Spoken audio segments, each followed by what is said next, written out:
Hi guys, I hope you are doing all right getting through your work today without our class meetings. Hopefully what I left is pretty manageable. Tried to go a little bit easy on you. And now we get to enjoy some of our book, Out of My Mind. When we left off yesterday, we were towards the end of chapter 12. We were on page 110. And something that happened in this chapter that unfortunately we did not get the chance to really talk about, but was kind of crazy.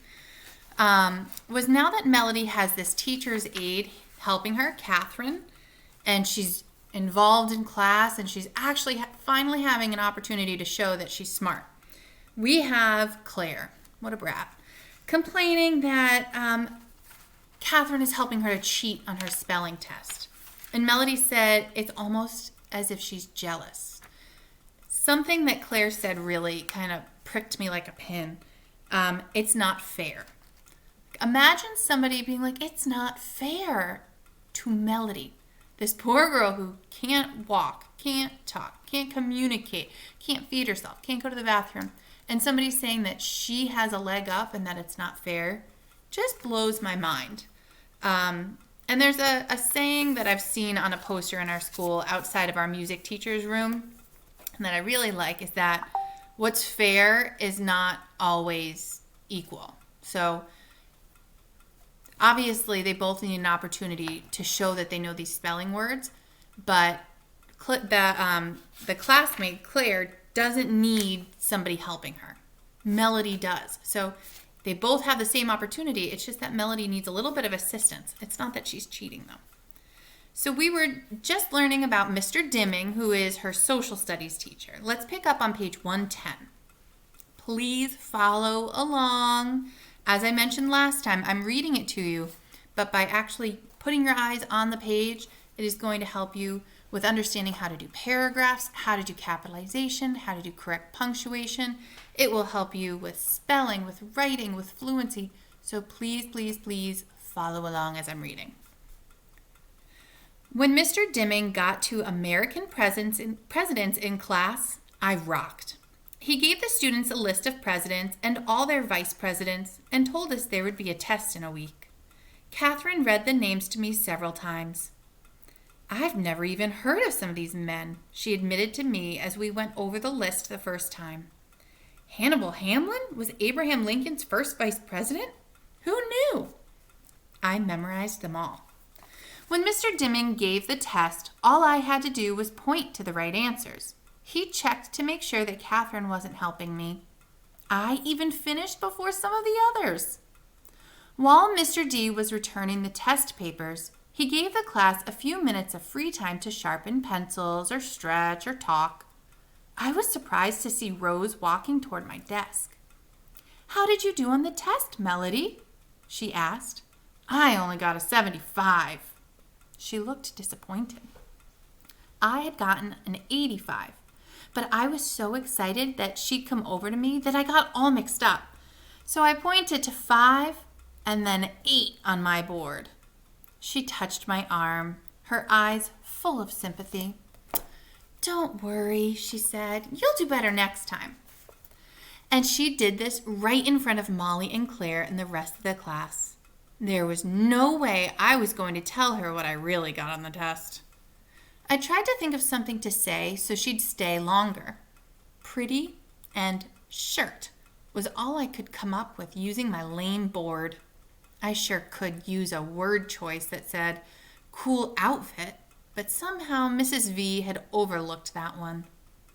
But Rose beamed. You look nice today too.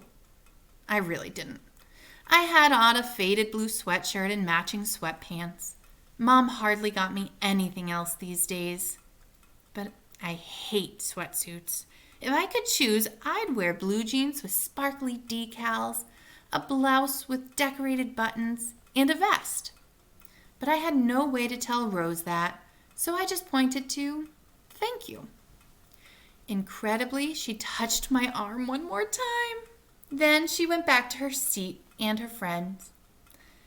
Can you imagine that? Now, Melody has never been in a class, never really had a friend, and this girl Rose is going out of her way to be kind. It kind of makes me wonder if you were in that position. if this was a normal year, we were in school, and we had a classmate like Melody, would you be somebody who would go out of your way to go over and talk to her, even touch her arm, make her feel better when she's not feeling so thrilled, like even though it was a mix-up with her test grade? Just put yourself in those shoes.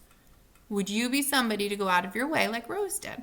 I really hope you would be, especially after hearing this story from Melody's point of view. Then the bell rang, class was over, and I had to go back to H5. No more inclusion, no more Rose, and 4 more hours of school left. Even Catherine left. She had afternoon classes at the university and hurried to get there on time. Mrs. Shannon was out sick that day. So I sat quietly with Ashley and Maria and Carl and Willie while we watched The Lion King again. I've seen it 1,000,000 times. I can quote it. Then the substitute teacher gave us a math lesson. Addition. Again. When am I ever going to get to long division? I wondered what Rose was doing. It was a very long afternoon. Okay, we're going to read chapter 13 next. I know you guys made some connections at the end of that chapter with long division since we just covered it. Imagine wanting to learn it, just begging to learn. It makes you feel very fortunate that you guys have the ability to do that. Chapter 13. Penny, no! Mrs. V calls out. Mrs. V is the neighbor. Dragging Doodle behind her, Penny has scooted out of Mrs. V's front door and is halfway down the ramp from her porch, shouting, "Bye-bye," from under her green baseball cap. Butterscotch at home in our backyard would be having a doggy fit if she could see Penny trying to bolt. It's one of those early November days that an artist would love. Red bronze leaves, bright gold sunlight, leftover summer. It's an interesting saying, right? Leftover summer. I hope we're all visualizing. I don't blame Penny for trying to bolt. Mrs. V scoops her up and brings her back in the house. "Go in, work," Penny pouts. "Not today, honey buns," Mrs. V says firmly as she locks the front door. Penny loves wearing hats and playing dress up. Mom rarely buys fancy church lady hats for herself. But for Penny, she'll sometimes pick out a crazy-looking straw hat with bows and ribbons and bring it home. At home, Penny spends a crazy amount of time in front of the hall mirror with a couple of Mom's plastic necklaces hanging down almost to her shoes, a purse on each arm, and a hat tilted sideways on her head. "Gotta go work," she'll say with one hand on her hip. "Who has she ever seen dressed like that going to work?" Mom asks as we all crack up. "She's only 2. I'm not going to be able to afford the kid when she's old enough to go shopping on her own," Dad always says.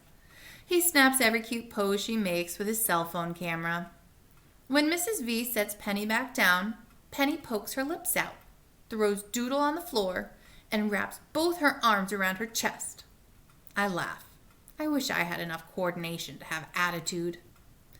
"Here, Penny, why don't you just sit down and draw me a picture instead?" Mrs. V says, whipping out a box of crayons.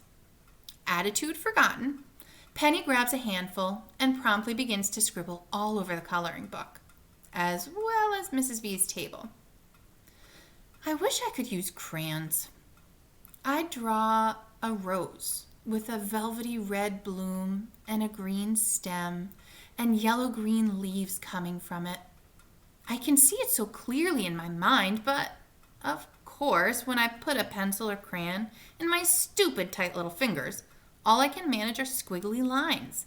Nothing that even looks close to a rose. I want to draw it for Rose. She has rose designs on her notebooks and book bag. I don't know where her mother finds such cool stuff. Rose's name really fits her. She's pretty and delicate and nice to be around. If she has thorns like real roses do, I've never noticed. While Penny is busy with her crayons, Mrs. V checks her mail. She opens several envelopes, then gasps with surprise. "Guess what, girls?" she exclaims. "I've won a contest." I look at her with interest. Penny continues to scribble, ignoring both of us. "I entered an essay contest at the bookstore in the mall," she explains to me. "The topic was why fish are important in our world ecology." I point to food on my board and smirk. "No, silly," she reaches over and tickles me. "I wrote something about oceans and the balance of nature." Makes me think about when we learned about food chains, guys. I don't honestly remember what I said, but I won first prize, a trip for 6 to the new downtown aquarium. All expenses paid. Stupendous. I've seen the commercials on television for the aquarium. It's supposed to have sharks and turtles and penguins. There you go, Ned. And a million other sea animals. Go? I ask by pointing on my board. "Well, besides me, I don't know who else to take," she says, scratching her head and grinning. I kick my foot straps loose. Me, I want to scream. Instead, I point to myself. Who could I take? Mrs. V teases, looking around the kitchen. I can tell she's trying hard not to laugh. Me, I jab. "Well, of course I'll take you, Mellow Yellow," Mrs. V says, smiling. "Just think of all the new words we'll gather. I'm going to write down the names of every single fish for you to learn." I slap my head, pretending to be upset. "So if I take you and Penny, your mom and dad, and me, that's 5. I wonder who else we could take." She scrunches up her face, thinking. I know immediately. Rose could go with us. I spell out her name, R-O-S-E. And again, R-O-S-E. Then I hit, please. Your friend Rose from school? I buck and kick with excitement. I think that's a great idea, Melody. I'll ask your parents and her parents, and if she's willing, we'll have a wonderful day. I can't stop kicking my feet. It takes several weeks before both Mom and Dad are off work on a Saturday, but Thanksgiving weekend ends up working out for everybody. I have trouble sleeping the night before.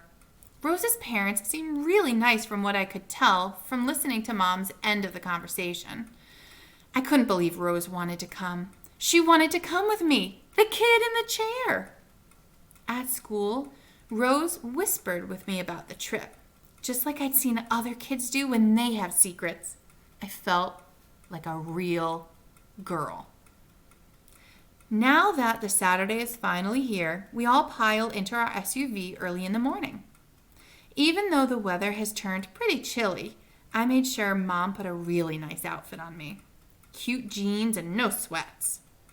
Rose hasn't said anything about what I'm wearing, but she keeps cooing over Penny. "Your sister's adorable, Melody," Rose says. I smile and nod. Penny reaches out her chubby little hands and claps. "Wozy," she says. "I think she said my name," Rose exclaims. "Your sister is not only cute, she's a genius." As we drive, Rose chatters, and my parents and Mrs. V, with my parents and Mrs. V like she's known them all her life. I watch it all silently, thinking, this has to be the best day of my life. When we get to the aquarium, Dad unloads my chair and eases me into it while Mom gets Penny's stroller out and straps her in. Rose pushes Penny as Mom pushes me, so we can be side by side. The place is crowded, I guess, because it's a holiday weekend. Nobody pays any attention to me, which is perfect. I can almost forget who I am. Inside, fish tanks go from floor to ceiling. I think of Ollie. He might have been happy here. In one tank, sharks swim overhead, just like we're actually looking up from the ocean floor. Try to visualize this. Maybe you can connect too if you've ever been to an aquarium, or like down in Boston, they have a beautiful one. Okay, so Ollie might not have been so happy in that tank. I've never seen so many fish, from all over the world it seems. Fish with spikes and spots. Fish with markings so beautiful they look painted. Penny slaps at the glass whenever a fish comes close. Fishies, more fishies! Mrs. V, as promised, writes down names of species and takes pictures so I can remember when we get back home. Mom and Dad whisper together like teenagers. I've never seen them so relaxed. We stop in front of every tank. I love the jellyfish, which remind me of streams of shiny cloth, and the lionfish, which really do look a little like swimming lions. At the seahorse tank, Rose observes that their heads point backwards. She seems to be having a great time. Okay, guys, good job listening so far. Here is your private message. Send me an email with the word heartbroken. Make sure it is spelled right too, and you'll soon see why that is our word today. Email heartbroken. Then, from around the corner, come the two people I'd least want to run into, Molly and Claire. They are with a Girl Scout troop. They're fake bumping into each other, not paying much attention to their group leader, who is telling them about the percentage of salt found in ocean water. Molly and Claire, dressed exactly alike in jeans, long-sleeve t-shirts, and scout vests, look at Rose with surprise. Hey, Rose, you here with your mom? Claire asks. No, Rose says evasively. Big word. See if you can think about what that means based on this sentence. Walking away from us and toward them. It's almost like she's saying it like she's been caught, like she doesn't want them to realize who she's there with. Your dad? Molly says, looking at me like I smell bad. And she's acting like my parents are invisible. I'm here with Melody and her family, Rose mumbles. On purpose? Claire shrieks. Both she and Molly start laughing loudly. It's not so bad, Rose says quietly, but I heard her. Mom starts to say something to the girls, but Dad takes her arm. They're children, he tells her. Let them work it out themselves. Mom has those daggers in her eyes, the sharp points she shoots at people who say dumb things about me. But she stays quiet. Her fists are balled. Mrs. V, however, isn't going to let anybody stop her. From her almost 6-foot height, she towers over Molly and Claire. You, girl with braces on her teeth. Claire looks up at her, stunned. Yes, ma'am, Claire has sense enough to say. Why do you think your parents spent good money getting you braces? Huh? Claire looks confused. Molly has quietly disappeared into her scout troop. Your teeth were imperfect, so your parents got you braces. One day you'll thank them when you get a date for the prom, Mrs. V roars. The whole scout troop, plus a few other visitors to the aquarium, stop to listen to her. What do my teeth have to do with anything? Claire asks, looking around nervously. Some people get braces on their teeth. Some get braces on their legs. For others, braces won't work, so they need wheelchairs and walkers and such. You're a lucky girl that you only had messed up teeth. Remember that. Yes, ma'am, Claire says again. Then she scurries off to join her friends. Rose walks back to us then, a little embarrassed, I think. Claire can be clueless, she whispers to me. You think? After a few more tanks, Penny gets tired and starts to whine, so we leave the aquarium before we even get to see the penguins. Sorry, Ned. We take Rose home, and she thanks us properly and says she had a real good time. But did she? I'm sure it was kind of sad for Melody to see that she was embarrassed to be seen. Rose was embarrassed to be seen with her, right? So that concludes chapter 13. We're going to be chatting about this tomorrow. We read for 20 minutes. So on your reading log today, make sure that you log those as part of your reading. If you have any questions, you can email me. I'm down in Boston, but I will do my best to respond. And I hope you guys have a great rest of your day. I'll see you tomorrow.